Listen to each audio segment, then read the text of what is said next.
Welcome to Kim Talks Resilience, where we share stories of insight and inspiration in life, love, and business with resilient women from around the world. Speaking with authors, entrepreneurs, founders, and coaches to learn their strategies for a more resilient life so we can all build the life we love. I'm your host, Kim Hayden. Robin Hitt is one of those people that I've had the opportunity to meet, and I'm excited for her to take this platform and share her story to help people. She is the author of the book, Open-Eyed Adoption, Real Help for Those Parenting Adoptees. It was just released March 7th, so we'll have all that information in our show notes. As an adoptive mom, her research, including interviews with adoptive parents, adult adoptees, doctors, and therapists, has become this new book to encourage, educate, and equip adoptive parents as well as adult adoptees. Robin is a life and business coach and a certified Daring Way Facilitator in the work of Dr. Brené Brown, and leads workshops on topics like imperfection, shame, and vulnerability. She lives in Colorado with her husband and a mini labradoodle. That's going to be the cutest dog ever. I mean, who doesn't love labradoodles? I would love to have a dog that doesn't shed all over me all the time, but well, that's a whole nother show. Welcome to the show, Dr. Robin. There you go. Welcome to the show, Robin. I had too many doctors this morning. Thanks, Kim. Thanks for having me. It's good to be here. Absolutely.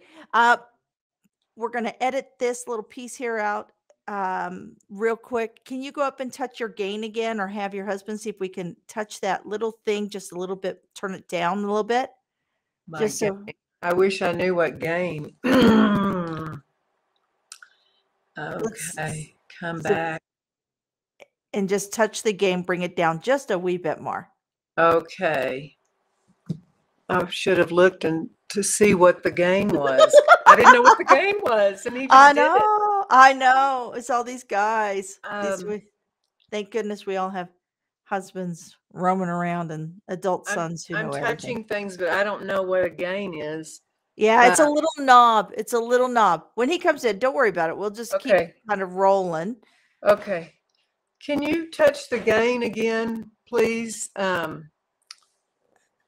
For some reason, the gain needs to be down, right? You're saying it needs to go down. I think that's what John did last time. So we just want to bring that down just a wee bit more. Okay. Is that better? Better?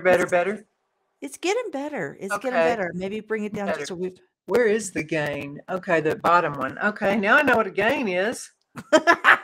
Are you originally from Colorado? You cannot be with that Texan. You got a Texan accent, or is that a Texan accent? Yes, I'm from Wichita, Kansas. Oh my goodness! I'm sitting here going, that is not a Colorado accent. Nope, I was raised in Dallas-Fort Worth area, and I was born in Wichita. Wichita Falls or Wichita? Kansas. Really? Yes. You're born Is that in better, Wichita. Kim? It's that a little bit better. It's a little bit better. Let's just keep going and see what we can do. Okay. The volume is going to go up and the gain is going down. Is that any better at all? Yeah, I don't know. It's just some sort of, we're having a little bit of a funny connection. Okay. Tell me when. Tell me what to do. Turn down your volume. Volume on the computer? Yeah. Okay. This. Are you doing it? Here, you can do it up there, but let's see. Okay, I'm turning down my volume. Is that any better? Yeah, no, I think it's just the connection. I think it's just going to be our connection at this point in time. So let's just continue. And all this does is make us do it again if we need be. Okay. But we'll just continue. Okay. How's that? Yeah. I'd be happy to, get out and get in, whatever you need me to do. So what hospital in Wichita were you born in? St. Francis. St. Francis. I'm with you. We were both born. I was way before you, like about a decade and a half before you. Oh no, But I'm 54, sweetie. We're not a decade and a half apart. Not even, no. So, uh, okay. Well, I'm okay. 67 almost in May. Wow. Really? So I'm ahead of you. Yeah. I think you said I you were. thought John was just the sugar daddy and you were just like, He told me when he was 11, I'm going to marry you. And I went, so oh, he's too a funny. goal-oriented person. How are we those doing? texts. How I are we think we're doing on the okay. sound? I Okay. think we're okay. Let's give it a shot and see what Okay. happens here. All right. So, Robin, share with me a little bit of who you are now that we know that we were both born at the same hospital. So, who are you, Robin? Yes. I think I'm a lot of things. Within, I think my core, I guess I go to values as a coach. I just think of, what I value as part of who I am. And I think I am a learner. I'm a person who's becoming.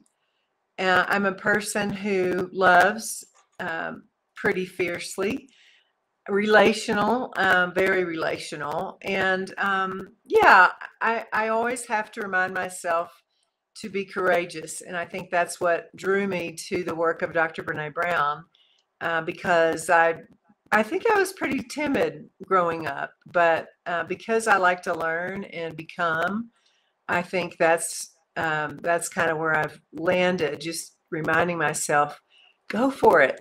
So Yeah, once, we don't get do-overs, that's for sure. right. And, we're going to get older, whether we learn or not. So I figure, why not I remember looking ahead one day and I thought, I'm going to be 55 someday. I don't know how old I was, but I thought, I'm scared to take this on, whatever it was. I think it was coaching, deciding to become a coach. And I thought, I'm going to be 55, whether I am a coach or not. So I might as well become a coach. So that kind of thing is kind of pushing me forward, I think. Excellent. And yeah, time time waits for no one. Time waits for no No. one. And it's not going to wait for you to make a decision of whether or not you do something. So let's go in a little bit as to what you're doing. What I'm doing, well, I'm a life and business coach. I like to help people listen primarily to their whatever they bring to the table, but I like to help them move from where they are to where they want to be. So whether it's a business owner or a woman who's in transition of some kind, and most recently adoptive parents, mainly moms who just feel like, what am I doing? I'm kind of this big failure. I didn't think I'd be here now. So I do like to coach.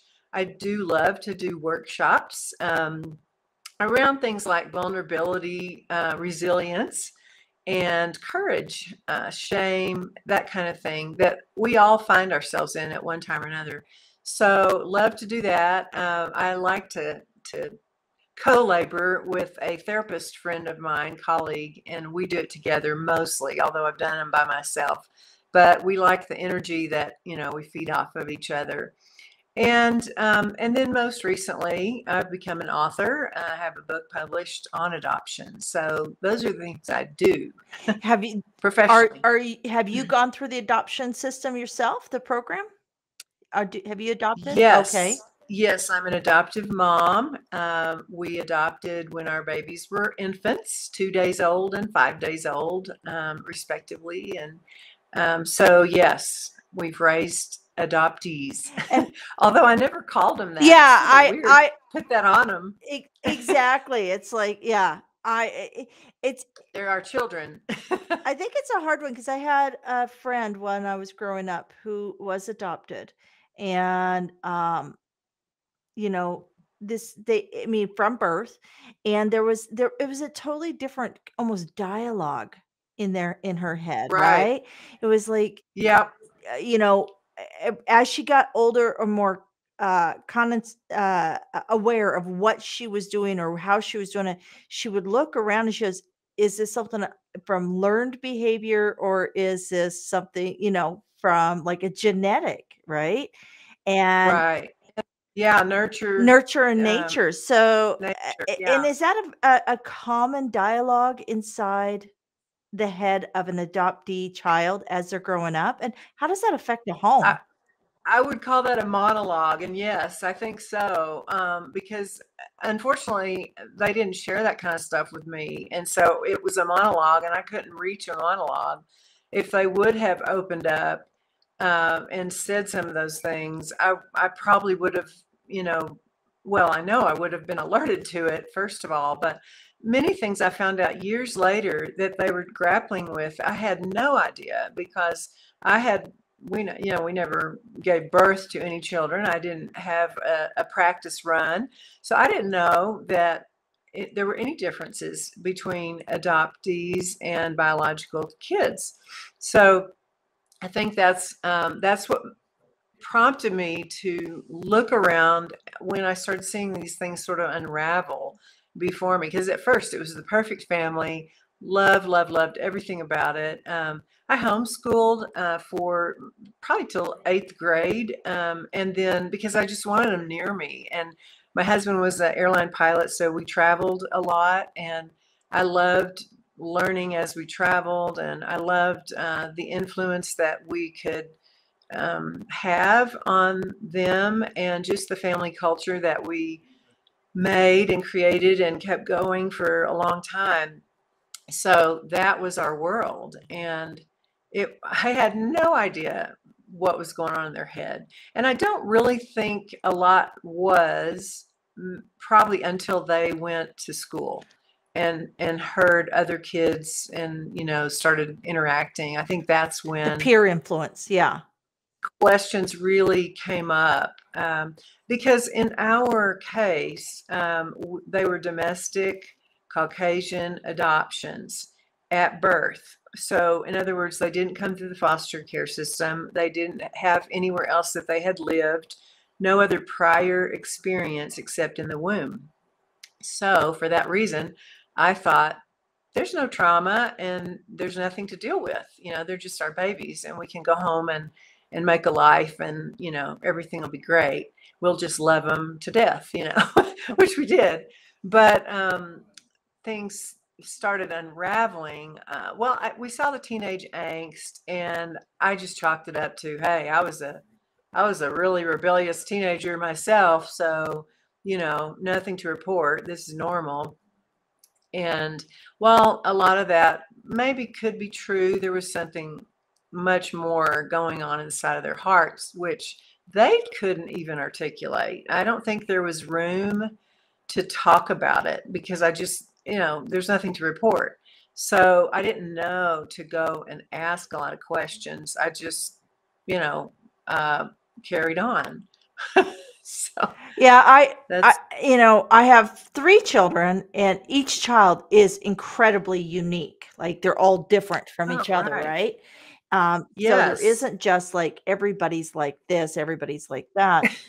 Cookie cutter. Exactly. But I can Yeah. see certain personality traits that they have genetically inherited from one parent or the other. So Right. anxiety, or just different Could be traits. anything. Yeah. And Mhm. I would and those traits haven't been really really recognizable until they were young adults. Is that when Right. you Yes. started seeing that, no matter if they had been homeschooled all the way up to university, you probably Yeah. still would have seen these differences? What was that like when Right. you started, coming through that era? You've had this incredible childhood, and you know what? They are so stinking sweet when they're 6 and 7 and 8, and you're doing the The princess best. parties, The best. and you get, and they're Right. proud that you show up at their Girl Scouts or their Girl Guides or at their school, or any kind of function or birthday party or church event that you're doing. And then you hit Right. those angsty teenagers, and then you hit those young adults where they have to go through that phase until they're like 27, where you obviously know nothing, right? So And you're you're fired. fired. Mom's fired. Walk me through Yeah. that as an adoptive parent. Because like you said, they don't Well, come with toe tags, and yeah, I you know. didn't have an instruction manual. That's what, I'm a retired RN. So I worked all in the ICU with all the regulations and structure. And, it was, there it is. This is what you do. You follow the manual. Well, with kids, like you just said, that's not anywhere near the truth. And so you just have to wing it as you go. And I thought, if you love these kids, what could go wrong? I mean, we're just going to love them through it. So, yeah, after they went to college, they both got full scholarships to college, which was a blessing for us. And for them, they chose the colleges that they wanted to go to in different states, both of them. And it was fine. I mean, we still didn't notice anything really because they weren't under our noses, and we thought, oh, there they go. They're growing up and they're doing what they want to do. It was after college when they both came home and they seemed to be looking to us to provide happiness. And, it really surprised us that they didn't have some goal in mind or some, I mean, even when they were majoring, it looked like they were going on a trajectory of success in, however they wanted to do their lives. And they both got home, and that's when we really noticed, wow, what in the world, wasn't prepared for that at all. They had no plans, no real interest in doing anything. It just seemed to be in our lap to figure out their life, which was shocking. One of them didn't want to leave at all, wanted to just kind of stay with us. And the other one was just angsty about being there, but didn't have a plan. So we were just like, wow.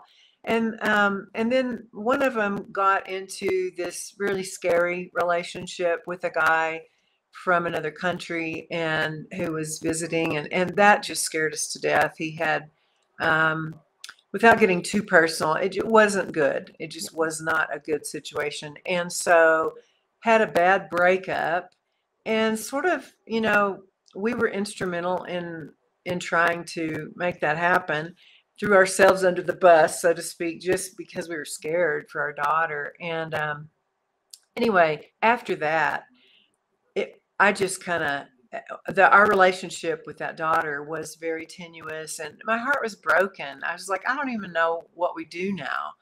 And so I remember, and it's in the book. One time we were at the movies trying to kind of console our sorrow and think about something else. We needed a diversion. And in the middle of the lobby of the theater, she said, guess what? My birth mom got in touch with me on Facebook, and I don't know what I'm going to do yet, but I think, I don't know. I'm just thinking about that. And I was like, that's all we need, So I was not prepared for that either. And so that sent me on a quest to find out maybe there's something about this adoption that I have never considered. And I started, I talked with a friend who had adopted the same day we did, although I hadn't talked to her in 30 years.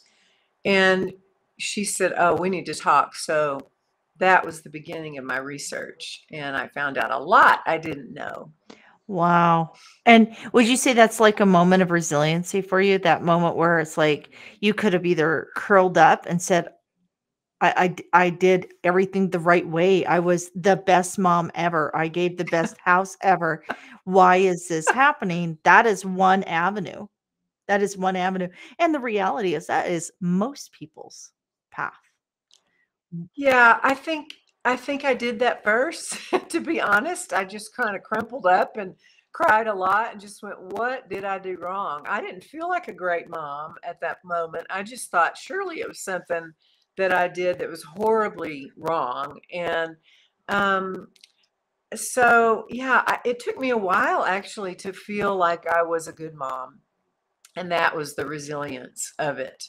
But yeah, there was a lot of crying, a lot of what happened, what just happened. I felt like that cartoon where they hit the people in the head with the frying pan. Yep. That's kind of where I was for a while. And then but I did ask for help. I did reach out to this mom for the first time. I didn't know I needed a community of adoptive parents. Had no idea, because I never looked at them as adopted.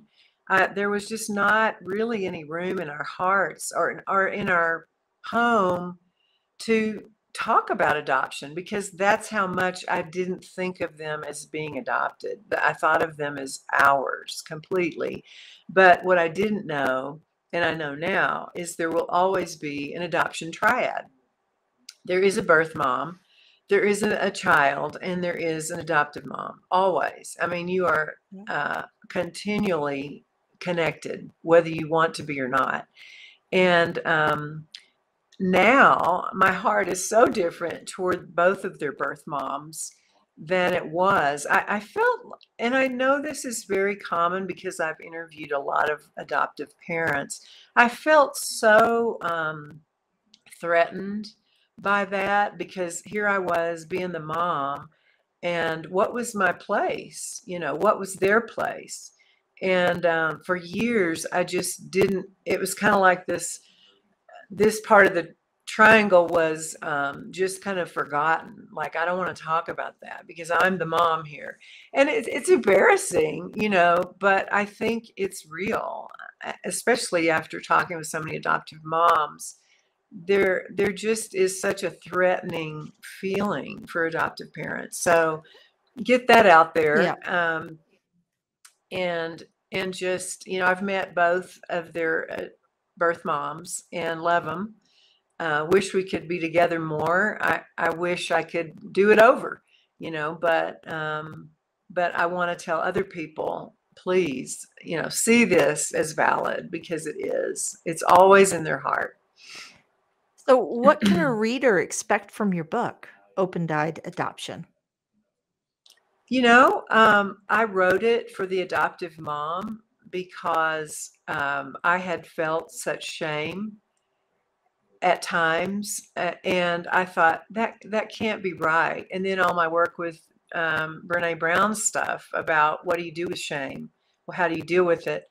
And so I went on my own journey first, did my own work. Then I started realizing that I'm not the only one. And I wrote it for adoptive moms primarily because the mom is the one that gets all the pushback from the kid, because in their heart, they're thinking, hey, I was given up once. So what's it going to take for you to give me up? I mean, that sounds brutal to me when I say it, but that's a real finding in research.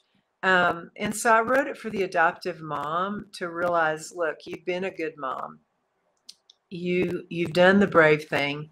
You've been there, and you've given and given and given. And it's not your fault. There's more at play than just what we're seeing on the surface. And so I go into what's at play. And I hope that adoptive parents can just feel encouraged and equipped. And I give some resources in there for various things that happen. But to my surprise, I have heard from birth moms and adult adoptees. They have called me, texted me, emailed me. Oh my gosh, I'm crying. I didn't expect to get anything out of your book. I just bought it to be nice. Oh, what every self-published author wants to hear. Okay, keep going. Well, so yeah, Morgan James was my publisher, but anyway. Oh, okay, there you go. Yeah, I mean, just to give, thank you, Morgan James.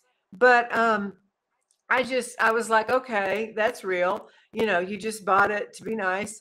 But they started reading it and they were like, I didn't expect to get anything, but as a birth mom or as an adult adoptee, I am riveted. I couldn't put it down. One of my friends that I had known for decades, I didn't know she was adopted. She's an adult and has raised a child herself. And she emailed me the other day and said, I read it in like 2 days. I couldn't put it down. She said, answered so many of my questions. I thought, you had questions? It's just kind of been surprising at the people who have been touched kind of as a bonus. I mean, that's what I'm going to call it, because I was thinking about the adoptive parent. So it is touching the adoptive triad. There's currently 100 million Americans, 100 million. That's about a third of the country who are currently impacted in their immediate family by adoption in some way. That doesn't include the doctors, therapists, friends who support them. So I believe it's a big that. My deal. oldest is adopted by my husband. So There you go. And yeah, I do have a question, because you talk about shame.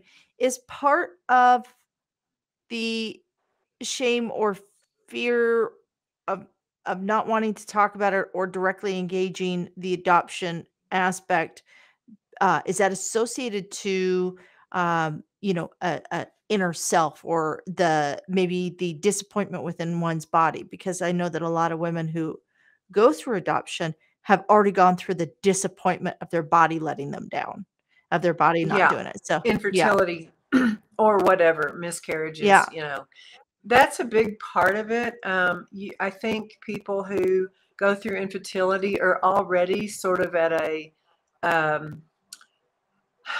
don't know the word. They're just feeling a little bit less than already. Yeah.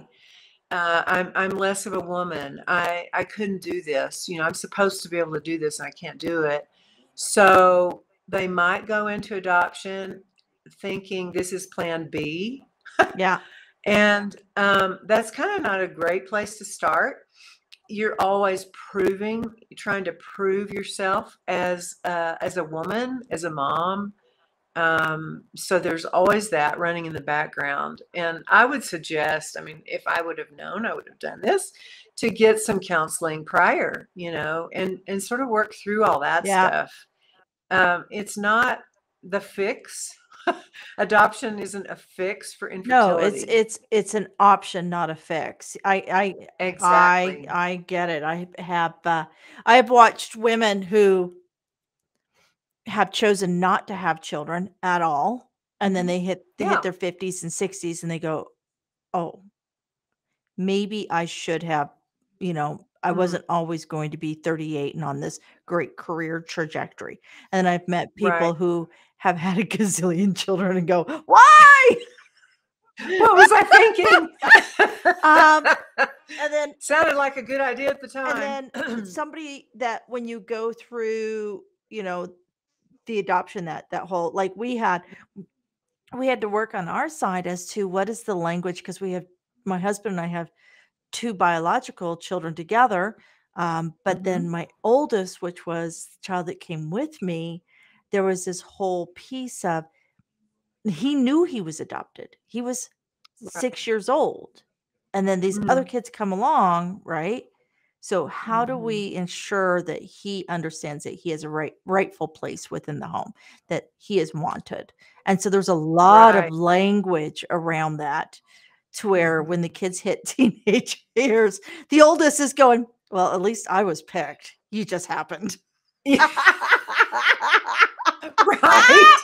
going, ooh, that's not nice. Maybe we did too good of a job here. Right. Yeah. Yeah. There's so many moving parts with, blended families and biological, whether it's, all kinds of adoptions. And I would think that this would be a really good book for anybody who's looking at blending families, because I'm going to guess that there are a lot of parallels that can, and things that can be applied from the books, strategies, tactics, just languages and such, from the book to help blend that family better? I think so. And you know, I guess an overarching there are a few themes, but love is not enough is one of the themes. We're not just going to love these kids into, you know, great human beings. There are issues that go far beyond, you know, our love, and we just need to understand what's going on. And so the other theme, I guess, would be listen to our kids. You know, I did a lot of telling because I was the adult. You know, don't do that, do that, you know, whatever, teaching, which we are supposed to do. But I wish that I would have listened more and asked more questions to find out you know, what are you thinking right now? What are you feeling? And explore those things. And I think that's across the board. I don't care what kind of parent you are, you know, blended, biological, adoption, you know, whatever. I think it's so important. I mean, we are feelers primarily who think and do, not the other way around. So if we're not sure, you know, what are you feeling? And I think too, if we start that when they're very young, when they get to teenagehood and don't want to talk to us, it won't be a new thing. We're still asking, how are you feeling? You know, and hopefully it would be an easier transition than to all of a sudden start asking, what are you feeling? Because they don't want to talk to you then. So, but I do think that one of the themes would be listen way more.